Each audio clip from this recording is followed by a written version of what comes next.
Hi, everyone, and welcome to our support information webinar for extreme endurance events, specifically geared towards Iceland or Ísland Extreme Triathlon. Those of you listening undoubtedly know by now that you have to have support to do this event, but it's a little different from the typical support that you're used to seeing at an event like Alaska Man, where support's needed the entire time. Different elements from the swim exit to the bike course to the run course and everything. For Iceland, and I'm sharing my screen here, guys. There won't be a whole lot to look at, so just know that if you're just listening as a podcast type thing, that you're probably fine. But so let's actually just dive into it here. This is the homepage of Extreme Endurance Events, extremetries.com. Up at the top, we'll go to Iceland. Scroll down to where it says Support Team. Now, I'm going into this to keep it short, assuming that you guys have already read all the rules, all the scheduled events. Most of all the information on the site pertains to the support team as well as the athlete. While it seems like it's just the athlete that it really means anything to, if support's there to make sure the athlete has a successful day and gets from start to finish, they're going to need to know all the other things. Sometimes as athletes, your mind will slip. You'll find yourself doing something that you didn't necessarily want to do. You're making a bad choice, whatever it is. Your support's there to catch that as well. To know information that maybe you forget, to just make sure and help you get through the day.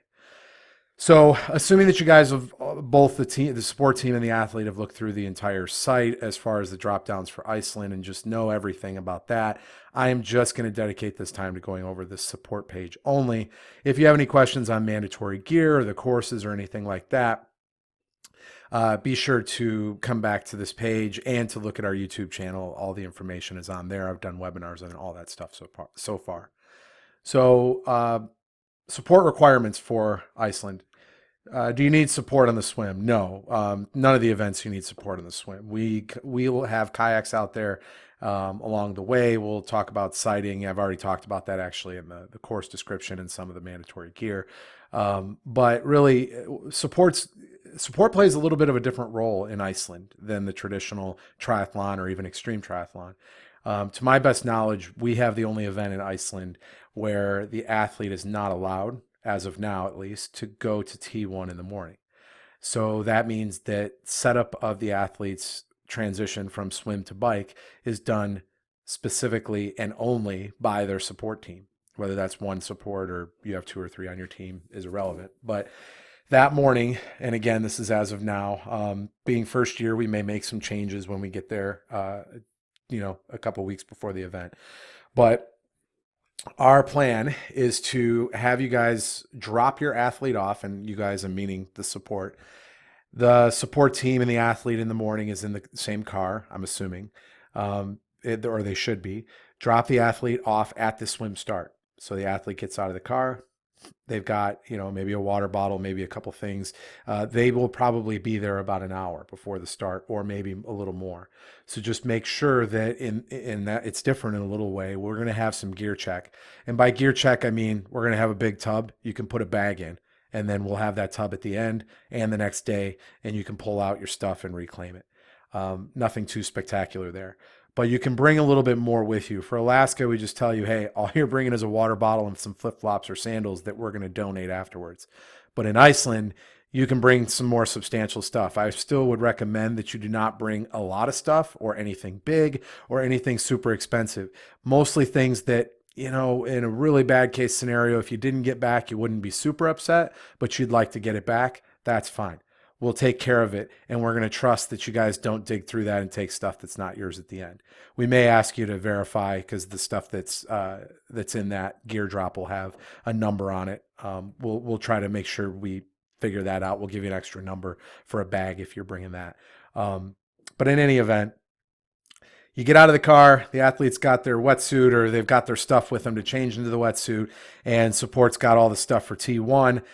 And you'll do a little U-turn, you'll drop the athlete off, go back down the dirt road, get onto the highway, turn right, go down about 2-3 miles, and we'll talk more about this. I'll pull a map up here and show you guys directly. Let's see, course maps and cutoffs. Okay, so that morning, and the road is actually not shown on directly on here, guys. Um, and I'm gonna attempt to pronounce this, and I'll probably slaughter it, but Kolgrafroger, I think is how you say it. This road right here is actually a dirt road. There's a farmhouse here and a huge farm that goes down. It's actually that guy's property. He's been nice enough to let us use it for our swim start. So you're going to turn off the main highway, Snæfellsfjörður, which is 54 on here. And you're going to turn off that. Depending on where you're staying, I don't know which side you're going to come from. So it'll be a left or a right turn. I don't know which. But you're going to turn onto this dirt road and you're going to go down. You'll drop your athlete off right here. There's a little like cul-de-sac roundabout U-turn type thing. It's really just wide enough for you to U-turn your car. So we're going to turn all cars around there. So you're going to come down the road, U-turn, and once you U-turn, you'll go about 20 feet, open the door, athlete gets out, and you go all the way back down. It should be a nice little revolving line of athletes getting out, very organized. Once you come back down, everyone's going to turn right to go down to the swim exit transition. So down here, and this is as of now, but remember, we may find a better way of doing this. Right here, there's a big gravel parking lot, and it's perfect. It's a beach. You get out and transitions there, inflatables, flags, whatever we have. You guys will see that, and that's where T1's going to be. It's where your support will then set up all your stuff. So there's no parking as of now here. You'll park on the opposite side here. There's a little hill you'll go up. There's a big plot of land in there that we should be able to park everyone in. That's the plan. And then you will very safely cross this road with the athlete's stuff and bring it over. So make sure that you can carry it. Make sure it's a backpack you can put on your back and that you wheel the bike down or carry the bike down. Once you get over here, we should have bike racks or boxes. We're not 100% which one that'll be yet, but in any event, you'll be able to find your numbered spot in transition that matches your race number and that, or your athlete's race number, and that's where you'll set up their stuff. You can either just put the bag there and put the bike there, and they can take it all out when they get out of the water, or if you discuss ahead of time and they would like you to actually set it all out and prep it for them, that's probably the best call, but it's really up to you guys, okay? So athletes down at the swim start, they've been down there a while. You've got an hour to probably more like 90 minutes to even 2 hours, guys, because even once the race starts, everyone's going to take about an hour, maybe a little less. So for instance, if you drop them off and it's an hour before the race, you come down and you get out of your car, you spend 30 minutes with all that, getting everything down there, and it's 30 minutes before the race starts, you've probably actually got about 60 to 90 minutes before they even come in. Now we will close transition shortly after the race starts, but we're going to do everything we can. If you guys need a little extra time to set their stuff up, even once it's started, we'll help you set it up if we need to, or just give you that time you need. But that's kind of how everything's going to flow, guys, because if we have all the athletes unpack all their stuff, bring it down to transition, it's not going to be that light then. We have to worry about more people in the road, and then you got to get back in your car and drive them down to the start. It just doesn't make any sense. Okay, so that's how it's going to work. Then let me go back here, guys. Once you get out of the swim course here, it is going to be cold. It's probably going to be as cold as Alaska, maybe a little warmer since it's in July. Hold on, guys, let me get back to the support team page. Okay. So when the athletes get out, they're likely going to have a lot of trouble walking. They might be numb, whatever it is. They're going to put a lot of their weight on you. You're going to have to help them up and then help them to their transition area. So once they're in there, you're in charge of helping them warm up and all that kind of stuff. As far as changing goes, in Alaska this year, they told us we had to change under towels, parkas, in the restrooms, whatever, keep the mouse in the house, basically. And so they didn't want to write any indecent exposure tickets.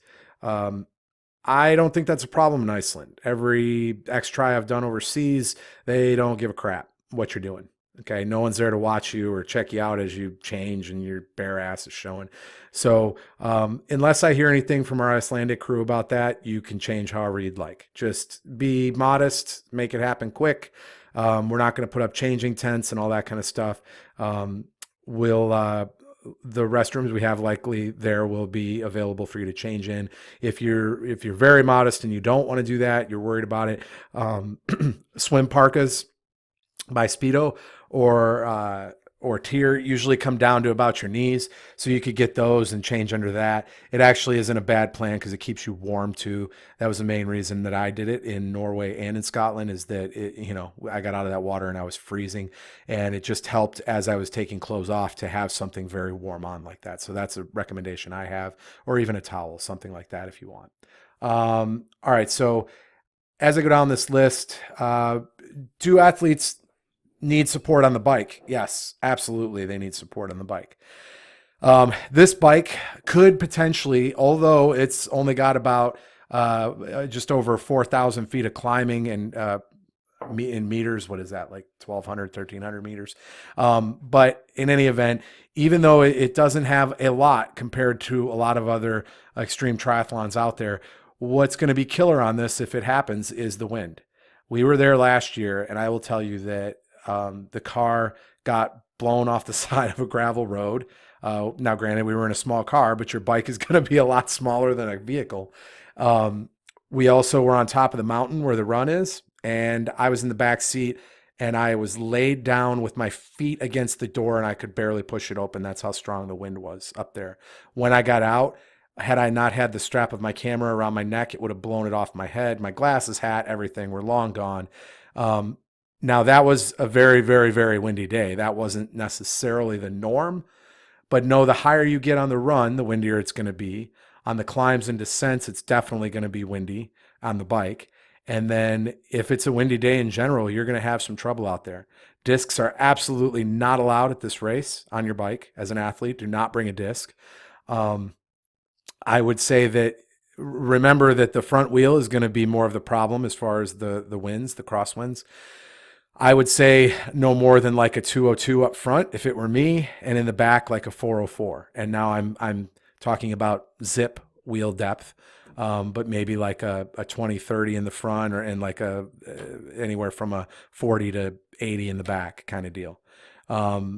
So I would be very, very cautious on using deep dish anything wheels, and definitely not a disc. Now we're hoping for a day that doesn't blow everyone off the course, but when they had Challenge Iceland, the triathlon a couple years back, they actually had a couple people blown off the road on their bike. So it was a windy day, but a lot of the athletes got through it just fine. So just be aware of that from a support standpoint. You guys are essential out there because it is a very extreme, very rural environment out in the middle of nowhere, and you really want to make sure that you're that added line of support for them. I mean, we're there and we're going to have medical available, but it's a long ways between people and between facilities and things like that. So having support out there just gives them another person that can get to them. Okay. So also on support, hydration and nutrition. There's not really a good chance for as far north in Iceland and isolated as this is that we're going to be able to have a whole bunch of stops everywhere. And that's really not what extreme tries are about. So sharing that experience with a support group on the bike and them helping you kind of brings them into the day. It gives you something to look forward to as the athlete. It gives you something to rely on. And it doesn't require that you carry everything on you all the time. And then it gives them a sense of purpose while they're there, a job to do, and they feel like they're part of your accomplishment, which they are.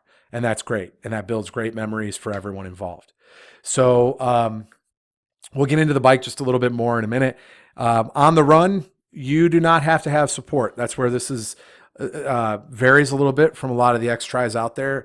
This particular event, we are not requiring that you have run support. We found that quite a few people that wanted to register had no problem whatsoever getting bike support because their husband or wife or family member, friend was coming with them anyway, and it's not that hard to run bike support. The problem then becomes finding somebody, if you require run support, to run that entire course, and it is tough. It doesn't have as much climbing as Alaska, but it definitely has that wind potential, the cold potential. It's on dirt roads up there. It is brutal, or it will be. So it can be every much as challenging, if not more, than any X try you've done out there. Weather is such a big deal in Iceland and will play so much into the difficulty of this race, whether it's just difficult or whether it's one of the hardest things you've ever done in your life, which for a lot of you it will be regardless. So on the run, the other thing, guys, is that we have access to you guys. you're on a dirt road that goes up over the mountain and back down, and you come back over it again. It's an out and back course. So if something were to happen and we needed to get to you, we can get to you.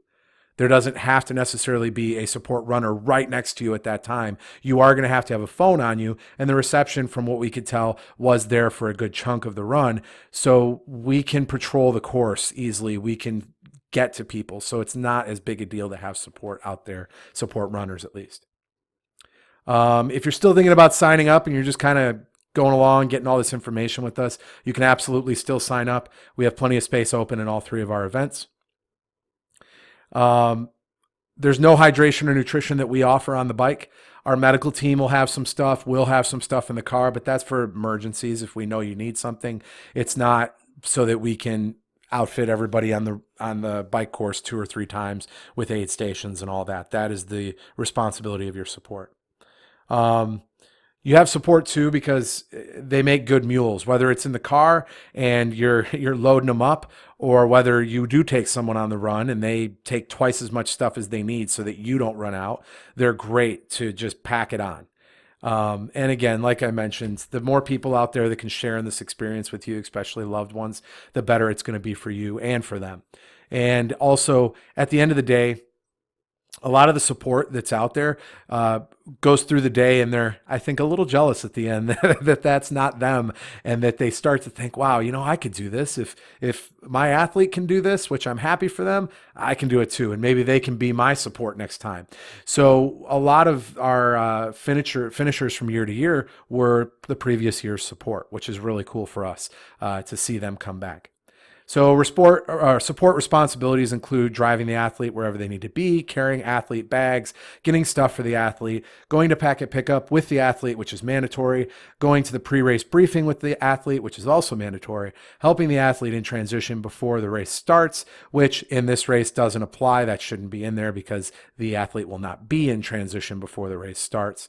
Helping the athlete out of the water, helping them through T1 onto the bike, warming them up, whatever they need, identifying all the pull-off areas on the bike course to be prepared to support the athlete with whatever they need. We'll get into that more. There aren't specific pull-off, there are some, but there's not a ton of specific pull-offs. We'll get into in a minute what's allowed on the bike and how you need to go about pulling off to support your athlete. Helping the athlete, and mainly what that meant, what I just read to you is pertaining to Iceland, is that you need to identify what miles and what areas in general that you're going to pull off. You can fine tune those once you get out there, and we will help you to do that ahead of time when we're out there taking pictures and mileage and identifying that for you. But you need to just know, hey, at 30 and 50 and 80 miles or something like that, we're going to do support. So look for us in those sections. And then you look at a map and you detail that out. Helping the athlete through T2, getting them ready for the run, and then cleaning up all their gear. Because unlike T1, where you can set it up for a little bit of time and we don't mind and everything's all out at once, T2 is very small. It's 1 to 2 bike racks, small little area that doesn't have a fence around it or anything. You roll in as an athlete, take all your stuff off, set it there, and it is temporary. It's very temporary, meaning that while you're changing, your support should be cleaning up the bike stuff. Or at worst case, once you leave the area and you start running, they're cleaning up your stuff and it's gone and in the car within 10 minutes and it's not sitting there. It's a temporary area. Okay. We're not responsible for watching your stuff all day while you guys are out on the run. So support should take care of that. I'll talk a little bit more about that as we go. So support's also responsible for not only picking up your stuff, but running with you if you want them to run with you. Again, it's not mandatory, so we'll talk about how you can work that out if you do want them to run with you. Obviously, support is going to celebrate with you no matter what.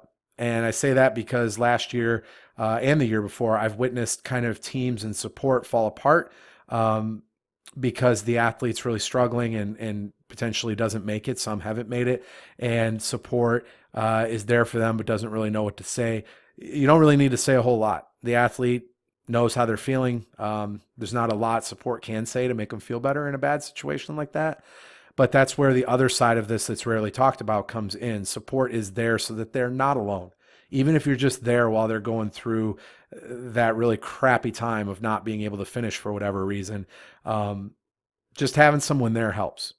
and they'll come around. They may not be too good for a couple days from it, but they'll come around and you guys can go get something to eat or watch the rest of the race. A lot of people that don't finish come out with their support later and they cheer on those that are finishing at the finish line, which is an amazing thing to see. So afterwards, the athletes are in pretty rough shape, so support's going to get them whatever they need. And keep in mind, if your one support is running with you the whole time, they're going to be in rough shape too. But support, sorry guys, support, it is still your job, even if you're feeling crappy too at the end, to get them their stuff. So train up if you're going to be the runner so that you've got enough energy at the end to help them get where they need to be and get what they need.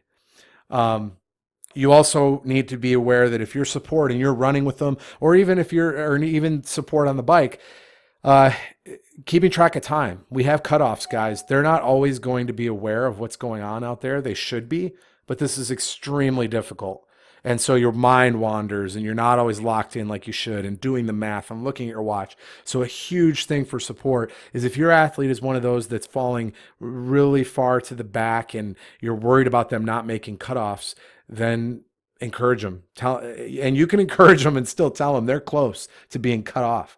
Hey guys, or hey man, you're really close to that cutoff. You can do this. You need to get back in this. You need to really push this and make some time up so you're not trying to beat that cutoff all day. That's being real with them, but it's not being all gloom and doom about it. So your job as support is to get them to that finish line.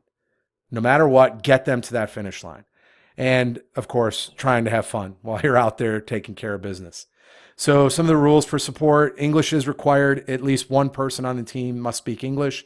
I would recommend that's the captain. Actually, I have it as it must be the captain. So the captain must speak English.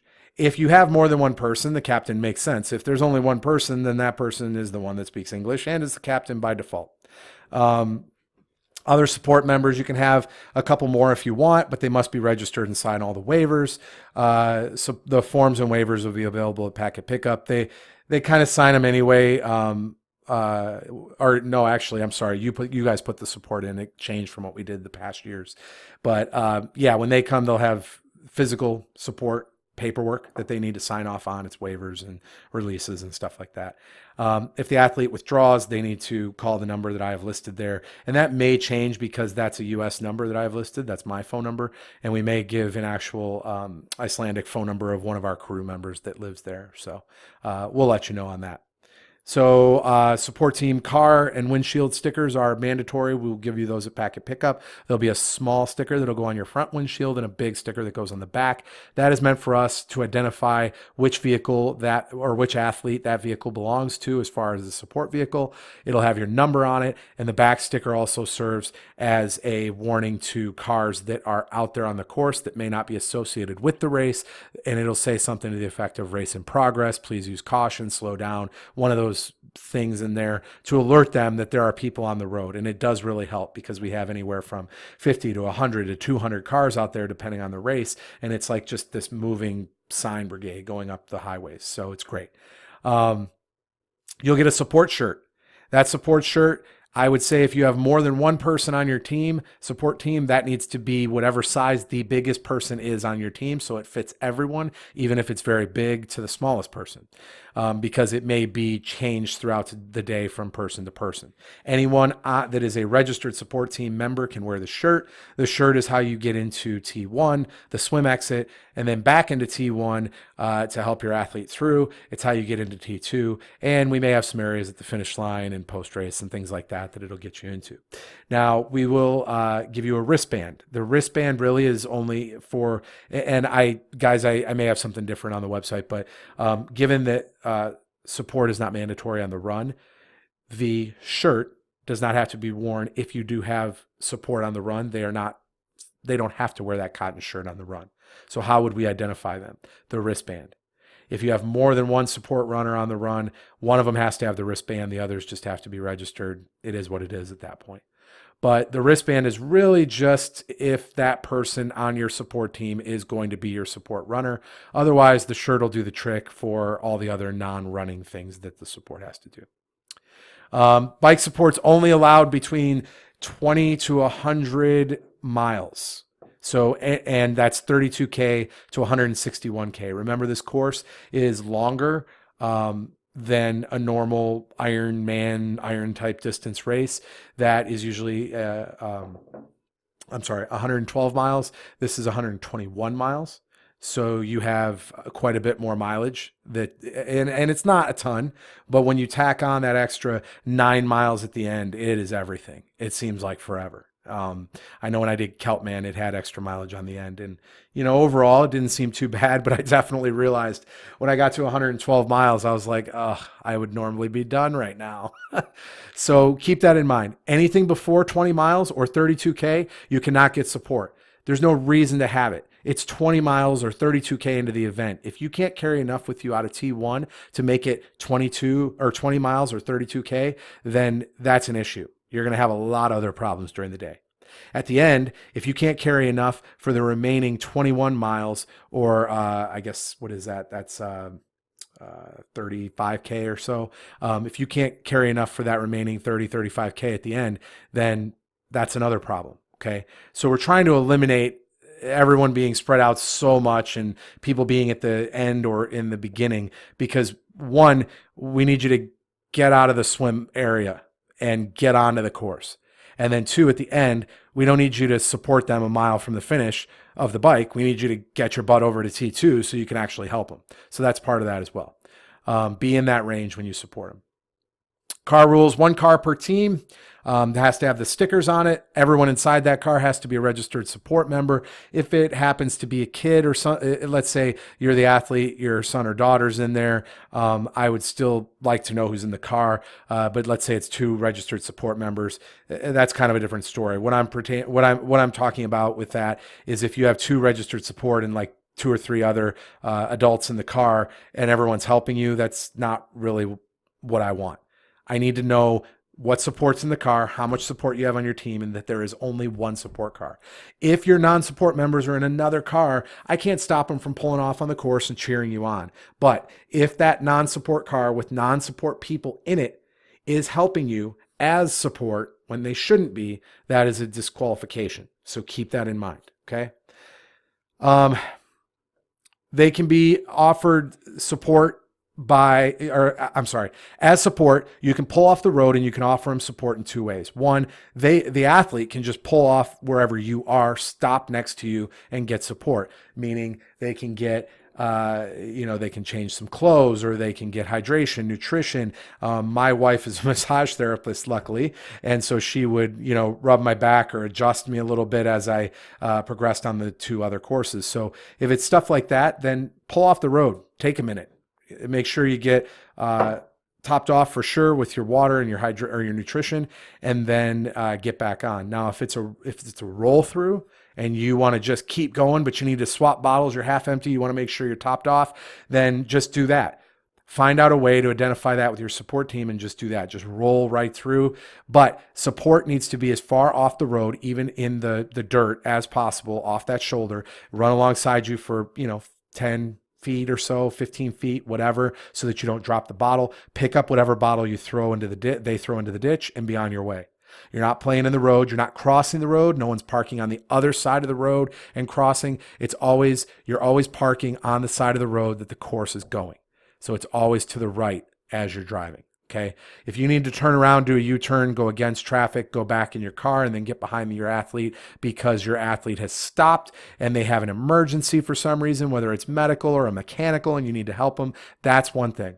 But you're not turning around and crossing traffic all the time. You're going to keep flowing the direction that the course is going, and you're never going to ride behind your athlete with your flashers on. This isn't the tour. This isn't any kind of cycling event like that. You are going to leapfrog them on the course, going the speed limit, being cautious, being careful of other riders and yours, but you are not following them in any way, shape, or form. You're not stopping alongside them, riding next to them for a minute. None of that. Okay, guys, keep it safe out there. Always be aware of your surroundings. That kind of goes to what I just said. Be aware of other riders on the course, especially, guys, I said that too a second ago, but when you're pulling in and out of areas, whether it's off the side of a big shoulder that you're permitted to do, or a turnout or whatever, even a road, that's fine. But just because it's a 2-lane highway doesn't mean there's not a cyclist to your right as you're turning right. So make sure that you look, because if they go head first into your car and T-bone the side of your car, they're screwed. That's really going to mess them up. I've seen that happen, and it is never good. So and when you're pulling out, always look to both sides as you pull out of those areas. Okay. Use actual restrooms whenever they're available. In Iceland, it's really not going to be available. There are going to be a few areas that will identify for you where there'll be a restroom. You can go inside of like a cafe, or there may be some gas stations or something in some of the cities you go through. And in fact, you do pass through enough of these, I say cities, they're little villages. When you pass through those, that's when I would go to the bathroom. If an emergency hits you, you're in the middle of nowhere, for sure, you can squat behind a rock. There's really no trees in Iceland for the most part. There's some, but not really on our course. So you're really going to be in the wide open if you have to go or duck behind a rock of some kind. We were talking to our Iceland crew, and they were saying how it's an issue that tourists always shit in public all the time, all over Iceland. So we want to try and not do that. I don't think you're going to get in huge trouble if it's an emergency, but just be aware of that. Be sensitive of that, guys. Most of you are coming in from a different country. Just let's really treat this place right so we're welcomed back. You're not allowed as an athlete to sit in the support vehicle at any time for any reason. You can like sit on the ground and lean against it, whatever, but we need to be able to see the athlete at all times if we were to roll up. Obviously, if you can't sit inside of it, you can't ride inside of it or anything like that. You have to move on your own along on the course. So you're not allowed to change your bike or your I have tires on here. That's not right, guys. I'm sorry. That's a typo. It should say wheels, not tires. You're allowed to bring tires. You're allowed to bring tubes, air canisters, all that stuff. You can definitely change those out. If you get a flat and it's a gash in your tire, I would fully expect you to change that tire so you're not, things aren't going through there and hitting the tube you just put in. But you're not going to bring lots of extra wheel sets and change it just because the wind isn't going your way. You're not going to bring a bike because you realized, oh, wait, I don't want to be on my tri bike. I want to be on my road bike. It's better for this, or vice versa. That's not happening. Plus it really sucks to travel with all that stuff. So just be aware, if you wanted to bring an extra wheel, or a wheel set in case you were to get in an accident and bend a wheel or something, you were okay, your bike was okay, and you changed wheels because of that, that would be an exception that we would make, but we would need proof that your wheels are damaged. Because otherwise people are going to take advantage of that and just swap wheels out because of wind or weight or whatever. Okay. Run course support rules. There are none really. There's a distribution of support runners, which I'll talk about in a minute, but support's not mandatory. So there's really not a lot of rules on it. If you're going to go out on the run, we got to know that you're going out there with support and who the support is. And you've got to carry cell phones. And if you do go out there, you got to abide by the same rules as the athlete for mandatory gear and that stuff. Spectator areas, finish, post-race. We encourage everyone to go to any of those areas where there's parking, where there's facilities to get something to eat and to go to the bathroom so that you're comfortable out there while you wait for your athletes to come in. So let's talk real quick about the basic flow of things. We already talked about the swim and dropping the athlete off, getting them on the road. Iceland. There are not huge pull-offs like in Alaska every, tenth of a mile, quarter mile, half mile. There are some along the course. The course is relatively flat in a lot of areas. There's a ton of rollers that make up the combined gain that you're going to have and make the course hard, yes. But there's a lot of flat areas where the shoulder disappears into some dirt on the side, so you could pull off there. We don't recommend it. If you can get to a pull off, or you can identify some, and we're going to help you with that in the 2-3 weeks prior to the event, or even sooner if we can get with our Iceland crew and have them do that.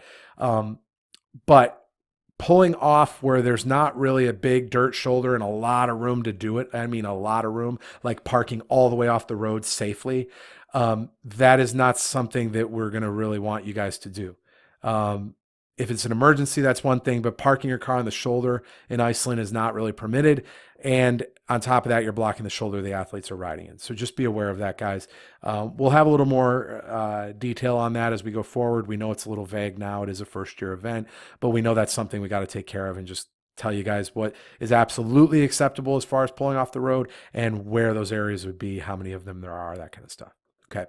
On the run. So let me go up here, guys. Here are the options at the top for the run course. Option number one, no support. Your athlete does it the entire way by themselves. The last time that support is had by the athlete is in T2 as they go on to the run. Okay. If that's the case, the athlete will go all the way down the run course, turn around, come all the way back, finish, and then support can be with them at the finish to help take care of them. That's option number one, no support. Option number two is full support. One or more of the registered support team can run the entire marathon plus marathon, more mileage, with the athlete.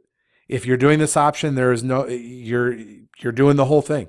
You're not swapping out anywhere or any of that kind of stuff. You are in for the long haul. So if you choose this option, and we will ask you later when you register, we'll say, well, do you have run support? Are they running the whole thing or not? Blah, blah, blah. You're going to answer that, and we expect you to stick to it.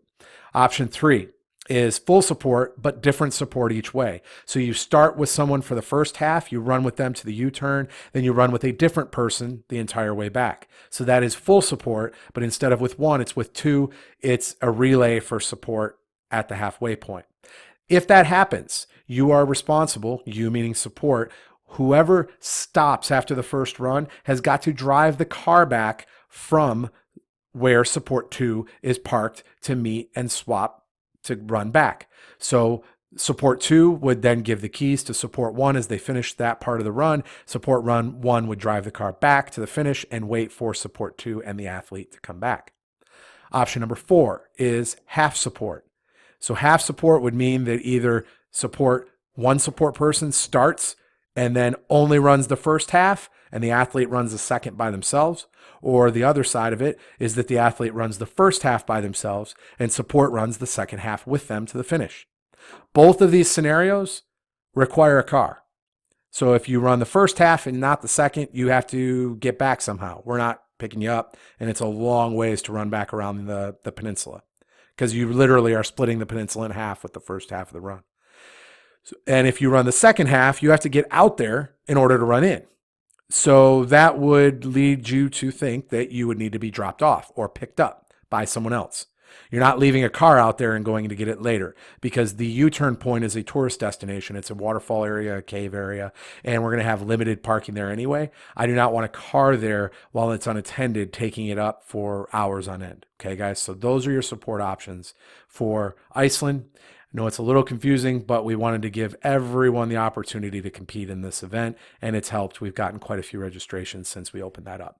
So that is all I have for support. There's really no wildlife to worry about on the island and country. We're in a peninsula up there. The most I saw were birds and sheep. That being said, there is one thing, doesn't really have to do with support, that I want to mention now that it's on my mind. There's a section, and we'll identify this, where there are birds, a lot of aggressive birds that will dive bomb you on the bike. I have not seen anything where it's hit someone and knocked them off their bike or anything, but it is something that can catch you off guard. We just wanted to let you know. We didn't even know about it until recently, so we will identify that a little bit better in the months to come, weeks to come. Let you know where that is so you can have kind of a heads up, but just be aware of that. So thanks for listening, guys. Check out the other webinars that I have listed on our Extreme Tries YouTube channel. And if you have any questions, just let us know. Be sure to be part of not only our channel, but our group on Facebook as well, and follow us on all the social media you can. Thanks. Have a good night.